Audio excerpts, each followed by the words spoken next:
दोस्तों, हमने माशरे में अक्सर देखा है कि लोग बाएं हाथ से खाते हैं, बाएं हाथ से पीते हैं। कभी चाय पीना हो तो बाएं हाथ से पीते हैं, और कोई भी चीज होटल में बैठकर हम खाते हैं तो बाएं हाथ से खाते हैं। तो आइए प्यारे नबी सल्लल्लाहु अलैहि वसल्लम इस सिलसिले में क्या फरमाते हैं, हम जरा देखें। वअन जाबिर रज़ियल्लाहु तआला अन्हु क़ाल क़ाल रसूलुल्लाह सल्लल्लाहु अलैहि वसल्लम ला तअकुलू बिश्शिमाली फ़इन्नश-शैतान यअकुलु व यशरबु बिशिमालिही, रवाहु मुस्लिम।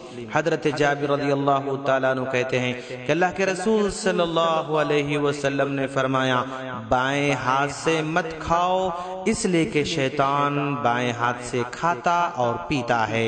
ये मुस्लिम की रिवायत है। अस्सलामु अलैकुम व रहमतुल्लाहि व बरकातुहू।